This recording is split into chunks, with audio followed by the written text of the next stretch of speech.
মা আমিনার দোলায় দেখো দোলে মিমের ফুল, মা আমিনার দোলায় দেখো দোলে মিমের ফুল, দুনিয়া ঘুরে পাবে না গো যাহার সমতল।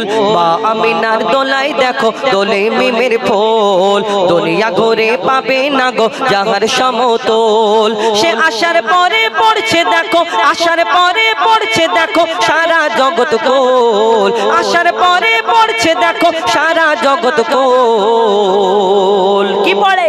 বলে লা ইলাহা ইল্লাল্লাহু মুহাম্মদ রাসূল, লা ইলাহা ইল্লাল্লাহু মুহাম্মদ রাসূল, লা ইলাহা ইল্লাল্লাহু মুহাম্মদ রাসূল।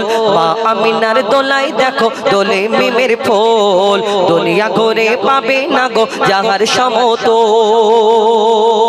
মা আমিনা চিন্তা করে আল্লাহ কেমন করে লালন পালন করব মা আমিনার, তখন কি খবর আসে আল্লাহর তরফ থেকে কবি ছন্দের মাধ্যমে আরো কি লিখছে দেখুন দেখুন দেখুন দেখুন।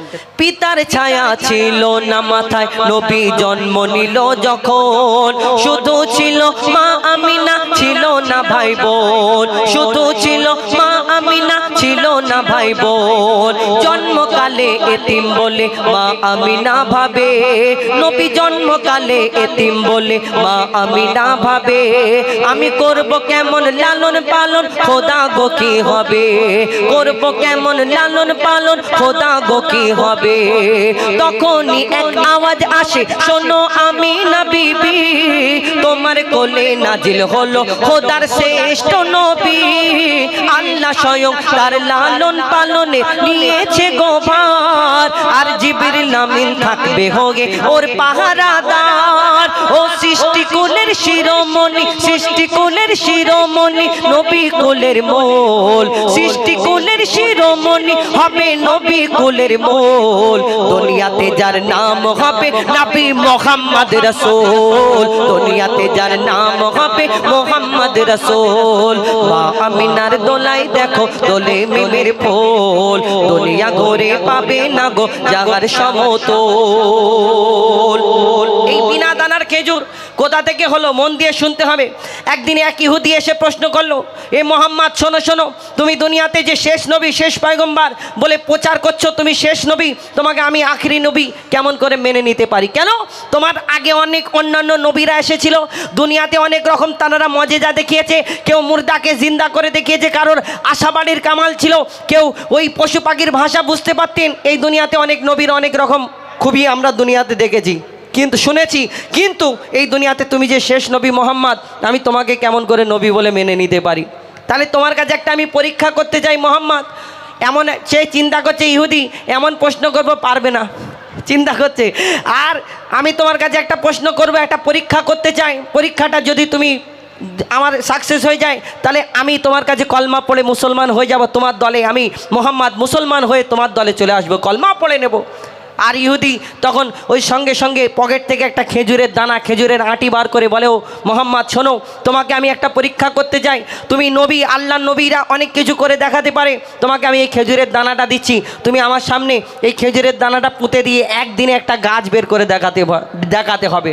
আর আমার নবী তখন সেই খেজুরের দানাটা নিয়ে পুঁতে দেওয়ার পরে বলছে, ও ইহুদি, তুমি শুধু একটা গাছ বের করে দেখাতে বলেছো, আল্লাহর ইশারায় আল্লাহর হুকুমে কালকে তুমি যখন আসবে দেখবে এই গাছ, এই যেখানে দানা পুঁতেছি এখানে একটা গাছ হয়েছে এবং সেই গাছেতে খেজুর হয়েছে, সেই খেজুর তোমাকে খাওয়াবো। ইহুদি চিন্তা করে ইম্পসিবল, এটা তো সম্ভব নয়, একদিনে একটা খেজুর, একটা দানা থেকে গাছ হবে, আবার গাছে খেজুর হবে, এটা কেমন করে হয়? এটা হতেই পারে না। আর তখন ইহুদির সঙ্গে যারা লোকজন ছিল, তখন সেই ইহুদিকে বলছে, ও ভাই শোনো, মোহাম্মদ আসমানের চাঁদকে টুকরা করে দেখায়, জমিনের পাথরকে কলমা পড়িয়ে দেখায়, তুমি পারবে না, সত্যিকারের গাছ হয়ে ফল হয়ে যাবে। তখন ইহুদি চিন্তায় পড়ে যায়, ঘাবড়ে যায় যে সত্যিকারের যদি গাছ বেরোয় তাহলে কি হবে। তখন ইহুদি ফোন দিয়ে আসছে, কী করে আমি ওই মুক্তি হব ওইখান থেকে।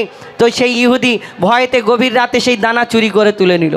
তোলার পরে কি ঘটনা ঘটেছিল, সেই ঘটনা কি ঘটেছিল সেই কবি ছন্দের মাধ্যমে সেই সম্পর্কে লিখছে। দেখুন, এক খেজুর দানা নিয়ে এক ইহুদি নবীর কাছে কয়, এক খেজুর দানা নিয়ে এক ইহুদি নবীর কাছে কয়, বলে তোমায় নবী মেনে নেব এই দানাতে যদি একদিনে গাছ হয়, তোমায় নবী মেনে নেব এই দানাতে যদি একদিনে গাছ হয়। সেই দানা নিয়ে নবী আমার মাটিতে পুঁতে হাসে, সেই দানা নিয়ে নবী আমার মাটিতে পুঁতে হাসে, বলে এই দানারই ফল খাবে গোকাল ইহুদি তুমি এসে, এই দানারই ফল খাবে গোকাল ইহুদি তুমি এসে। তারপর কি হয়, ভাবে ইহুদি সত্যি যদি এই দানাতে গাছ হয়ে যায়, সেই ভয়েতে গভীর রাতে ইহুদি দানা চুরি করে তুলে নেয়, সেই ভয়েতে গভীর রাতে ইহুদি সেই দানা চুরি করে তুলে নেয়। ইহুদি ভাবছে এই গাছের দানা থাকবে না, তাহলে বিনা দানাতে আর গাছ কি হবে, হবে না। ইহুদি রাত্রে গভীর রাত্রে এসে সেই দানা চুরি করে তুলে নিয়ে চলে গেল।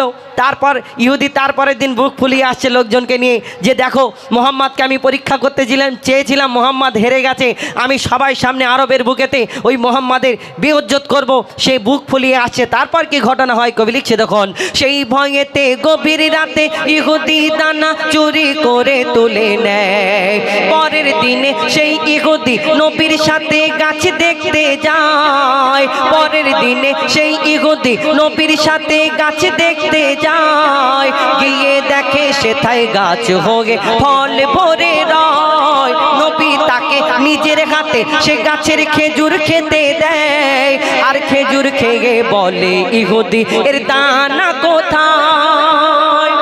ইহুদি একটা খেজুর খেয়েছে, দানা নেই, আবার বলে আরেকটা খেজুর দাও, দানা নেই। যখন খাবার পরে দেখছে খেজুরের মধ্যে দানা নেই, তখন বলছে মোহাম্মদ আমার শেষ প্রশ্ন, তুমি বলো বলো তোমার এই আরবের বুকে কত খেজুর গাছ আছে তুমিও জানো, সব খেজুরের মধ্যে যদি দানা থাকে তাহলে তোমার এই খেজুরের মধ্যে দানা নেই কেন, বিনা দানা কেন, দানাটা তুমি বার করে দিচ্ছ। বলে না। তখন আর একটা যখন খেজুর খায়, বলে সেই খেজুরের মধ্যে দানা নেই। তখন আমার নবী কি উত্তর দেয় কবি ছন্দের মাধ্যমে লিখছে দেখুন, সেই খেজুর খেয়ে বলে ইহুদি এর দানা কোথায়, আর নবী বলে যে গাছের দানা রাতে চুরি হয়ে যায়, নবী বলে যে গাছের দানা রাতে চুরি হয়ে যায়, সেই বিনা দানার গাছের খেজুরে দানা কি করে হয়। ইহুদি তখন স্বীকার করে, ইহুদি তখন বলতে থাকে, ইহুদি তখন স্বীকার করে মোর নবীর কাছে ভুল, ইহুদি তখন স্বীকার করে মোর নবীর কাছে ভুল। আর কি বলে, তুমি খোদা সত্যি নবী মুহাম্মদ রাসূল, তুমি খোদা সত্যি নবী মুহাম্মদ রাসূল, পড়ে নাই লা ইলাহা ইল্লাল্লাহু মুহাম্মদ রাসূল।